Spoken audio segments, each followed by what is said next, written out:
Over the last 4 years, no matchup has been tighter than Nuggets versus Timberwolves. They've seen each other 28 times and broke even at 14-14, including a legendary 7-game battle that sent Minnesota to their first Western Conference Finals in 2 decades. But matchups evolve. Do the old tactics still work, or can we expect to see something new? And this time around, who really has the upper hand? These are the questions that we're going to be answering in today's video, brought to you by PrizePicks, starting with the fact that Denver's offense is extremely reliant on Jokic. He's involved in quite literally everything they do, whether he's got the ball, or he's setting a screen, or he's just simply spacing the floor. That involvement has produced one of the strongest statistical signals of any player in NBA history. Just this season, they've got a 128 offensive rating during his minutes, which is a solid 12 points ahead of the league average. For reference, the 2016 Warriors with Steph Curry on the court were also sitting 12 points above average, as well as the 2007 Suns with Nash out there. This is the caliber of offense we're talking about. But because of how reliant the system is on Jokic, there's this idea that if you're able to limit his ability to enhance his teammates, that trickles down into every facet of their offense until it collapses into a fraction of what it once was. The reason I find this dynamic so interesting in this specific matchup is because the exact same concept applies to Rudy Gobert on defense. Rudy is the Timberwolves' paint defense. I can't stress that enough, and he has been since the day he arrived. During his minutes over the past 4 seasons, they've had the #1 defense in terms of scoring efficiency at the rim. They've also been 7th in rim attempts allowed, 3rd in long twos forced, and 7th on the defensive glass. Basically, they hit all the parameters that you'd expect from an elite paint defense. With him off the court, they've still been top 10 in scoring efficiency at the rim, but dead last in attempts allowed, as well as bottom 5 in both long twos forced and defensive rebounding, just completely falling apart as a unit. So whenever the Wolves and Nuggets match up, it turns into an unstoppable force versus a movable object sort of thing, where Rudy and his teammates are doing everything in their power to limit Jokic's ability to get his teammates involved, while Denver's entire offense is structured around keeping Gobert as far away from the basket as possible. And it's this game within the game that's turned basically all of their meetings into chess matches. Of course, it all starts with Jokic going to work in the post. You can make a compelling argument that there's never been a more efficient scoring option than Joker after he gets the ball near the block.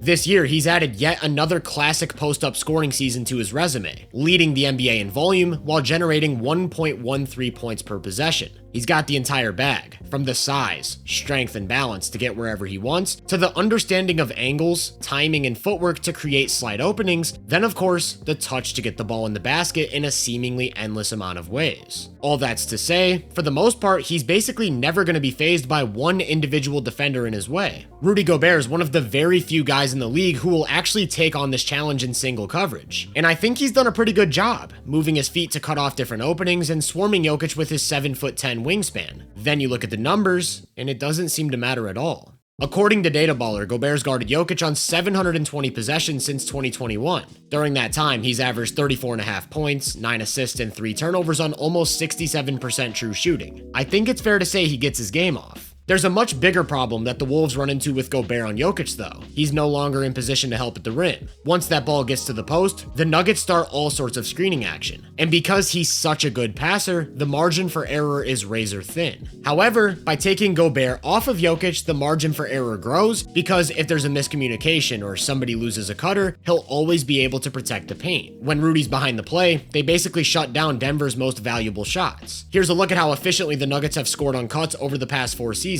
Every year they've been over 1.3 points per possession, automatic buckets. But against the Wolves, that number's dipped to the point where it hasn't even been a great option for them this year. This is largely the result of Rudy Gobert's impact. Historically, that's why they've preferred to put him on one of Denver's wings and have him play free safety. Not only is he in position to take away cuts, he can help keep Jokic away from the basket on post-ups, forcing him into tougher shots over the top. This is what they built their entire defensive strategy around in the 2024 playoffs. And it worked. Not just because of the post-ups, but because keeping Rudy behind the play altered all of Jokic's primary action. Like I mentioned, whenever he initiates from up top and Gobert's matched up with him, that's when they're able to get to their screens and cuts. When he's up top and Gobert's on the baseline, those layups turn into corner threes from weak shooters. And it can't be overstated how much of a difference that is. From these spots, Denver's usually looking to get to their 2-man game. The pick and roll between Murray and Jokic is simply one of the most unguardable actions in NBA history. With Gobert up in the play, they're forced to play a more traditional coverage. He could hedge or drop. Either way, letting Jokic roll into a numbers advantage is pretty risky. With Gobert down low though, they simply turned these plays into a favorable math problem.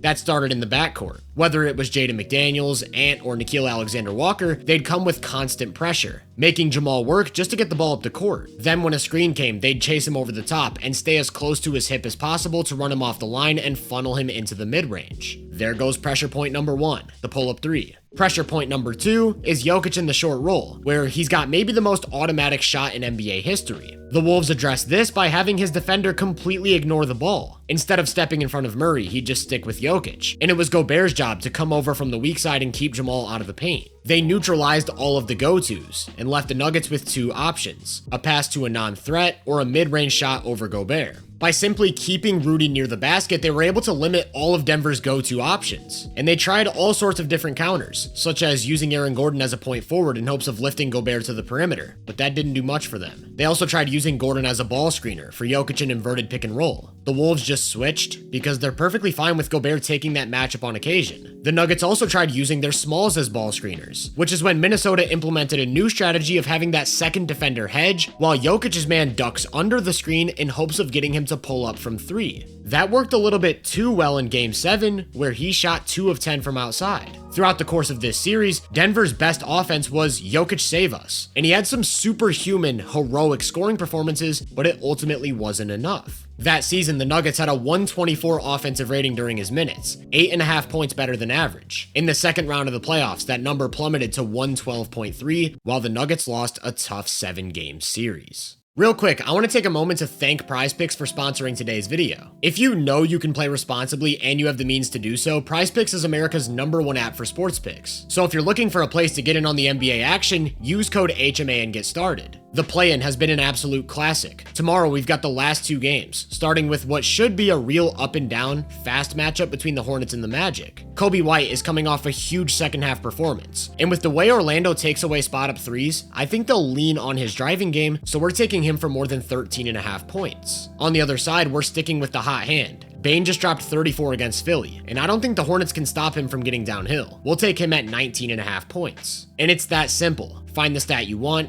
pick more or less, and you've got your lineup. If you sign up for PrizePicks with code HMA and play $5, you get $50 in lineups instantly. So download the app or click the link in the description to get started, and let me hear your picks down in the comments. Getting back to the matchup, I'm sure the Wolves are looking to replicate what they did 2 years ago, but a lot has changed. The obvious difference is that they no longer have Cat. His unique combination of lower body strength, length, and physicality actually made him one of the game's better Jokic defenders. We've seen some decent reps from Randall, getting up into his body and bumping him, but it just isn't the same type of length. Kyle Anderson, though, has that extended reach alongside active hands and great defensive instincts. He's the guy I look at as being capable of replicating what Cat did. There's just one problem. Kyle and Rudy can't be on the court together offensively, so it just isn't a viable option. That leaves Naz Reid, another guy who historically does a pretty decent job on Jokic because of his agility and lower body strength. However, you once again have to think about what that means for the rest of the lineup on both sides of the ball. Due to a lack of speed and overall defensive versatility, they're not comfortable running a jumbo frontcourt of Randall, Reid, and Gobert. So it'd be Reid or Randall, and I'm not sure the Wolves could afford to close games without their secondary creator. All that's to say, Cat had the perfect combination of offensive and defensive capability for this specific matchup, as did Nickeil Alexander-Walker. His ability to space the floor and handle the ball in spurts gave him some utility on offense so that he could wreck everything on defense. His pressure at the point of attack was a complete game changer that gave them tons of flexibility, because it meant they could take Jaden off the ball for extended stretches, where his length and athleticism allow him to add value chasing bigger shooters, plugging gaps, or of course rotating to the rim. This time around, they'll lose that presence, unless Ayo Dosunmu proves that he can take the Jamal assignment for a few minutes here and there. Not that it matters too much anyways, if Gobert's always going to be there to help. But the third, and potentially most important difference from 2 years ago has been the improvement of Denver's shooters. Rudy's primary assignment in that series was Aaron Gordon, who at the time was good for about 30% on catch and shoot threes while taking 1 or 2 a game. Remember, he pretty exclusively played from the dunker spot back then, so if he wasn't a threat to catch a lob or get on the glass, he didn't need to be treated as a spacer. Fast forward a couple years, and he's since doubled his catch and shoot volume in the midst of back-to-back seasons, hitting over 43% of these opportunities. He's a legitimately good shooter now, and he's not afraid to take them with volume if that's what the defense wants to give up. It isn't just Gordon though. They've loaded their roster with respectable shooters. This season, 4 of their top 7 have hit more than 40% of their threes. We're not talking about spot-ups. Murray, Murray, Cam, and Hardaway are three of the most dynamic shooters in the league. Their other spot-up options are Peyton Watson, Spencer Jones, Julian Strawther, and while I wouldn't consider any of them to be serious floor spacers, it's not like they don't pose any threat whatsoever. The only guy who fits that description would be Christian Braun, down at 30%. I can't stress this enough. If Brown and Rudy are on the court for extended periods of time throughout this series, Minnesota's playing at an automatic advantage. Because then they wouldn't have to answer tough questions related to matchups or strategy. Rudy would roam off of Brown, and that's that. Like I keep reiterating, Denver's offense is going to be built around pulling him away from the paint, and by getting 4 shooters on the court next to Jokic, that forces Minnesota to adjust. Throughout this season, we've seen all sorts of different stuff. Some good, some bad, mostly experimental, and a lot of it should translate right to this series. For starters, it feels like we've seen Gobert matched up with Jokic a lot more this year, and that's when the Nuggets like to set up their two-man game in hopes of getting him up to the ball. But what Finch and his staff have done is enabled Rudy to make his own decisions on the fly. That starts with the initial screen. If there's no obvious advantage, he'll stay home and play either the short roll or the pop. If there's clear contact and Jamal starts to turn the corner, he'll commit to the ball. In those situations, we've seen it all. Deep drop, hedging, switching, and I want to take a moment to focus on the switching. It's a new wrinkle that we hadn't seen from the Wolves before. Regardless of who starts these plays on Jokic, for the most part, they're comfortable switching screens, even with smaller guys. And it feels like they're trying to replicate what OKC did in last year's playoffs, fronting the entry pass aggressively, with help loading up behind, making it difficult for him to get the ball where he wants it. When he does get the ball, they're coming with aggressive help in all sorts of different ways. It could be a quick blitz, a double from the weak side, some late help down low. It's rare to see them give him the exact same look on back-to-back possessions, which means he can't settle and predetermine reads. However, he's still such a quick decision maker that he'll be able to consistently get them in rotation. So I'm under the impression that this chess match is going to come down to who wins in these areas. Can the Wolves keep Gobert in the paint, or can the Nuggets get him out? Can Jamal punish these constantly shifting pick and roll coverages as a playmaker? Or can the Wolves force bad shots, turn him over, and turn defense into easy offense? Can the Wolves limit Jokic's post-up touches while also defending the three-point line? Or will Jokic, with added space, find a way to get all of these shooters involved? If so, can the Wolves scramble out of their coverages to run shooters off the line and force them to make decisions on the fly? And in that scenario, would Denver's role guys have enough to break it down?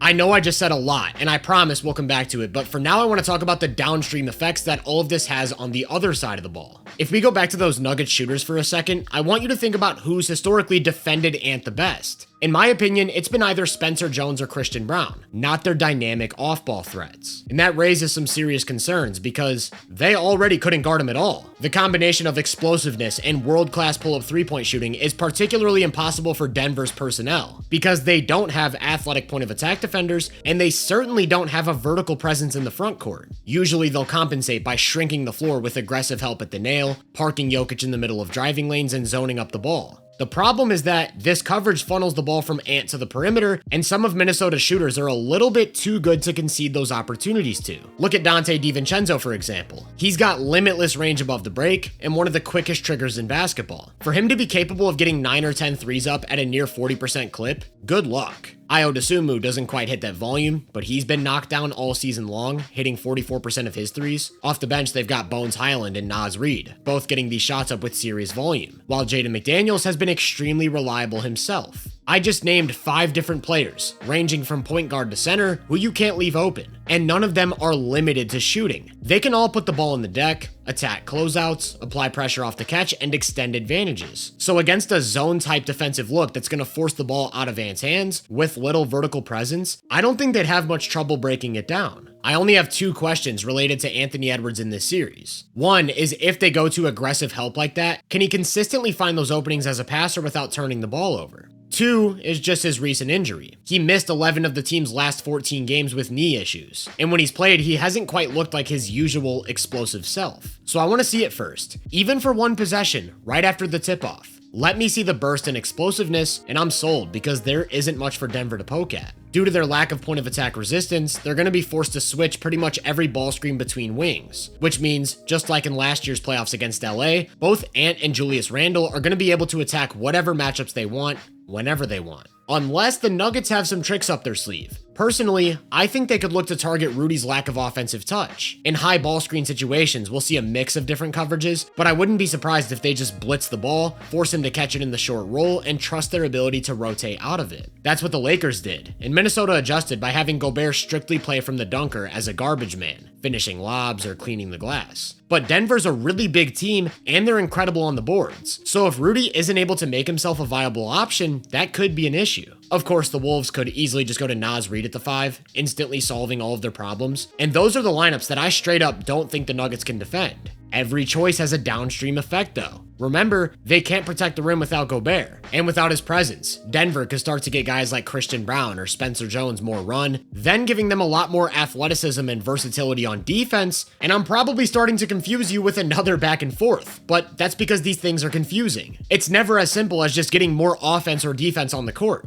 Think of playoff adjustments like whack-a-mole. You take Rudy out to boost your offense and lose your defense. You get Tim Hardaway Jr. on the court for some space and give Julius Randle a new mismatch to look for. I think this series will come with extremely high highs from two blistering hot offenses. I also think it'll come with some lows, where both teams lean into defense and can't break each other down. In either scenario, half-court execution is gonna be everything. For the Wolves, their priorities have to be centered around Gobert. Find ways to make him viable offensively and keep him as close to the basket as possible on defense. If they can force Jamal into making tough decisions against pressure, run shooters off the line, and rotate well, they could get enough stops to lean into that offensive juice, which really, to me, comes down to the decision-making of Ant and Randle, as well as quality three-point shooting.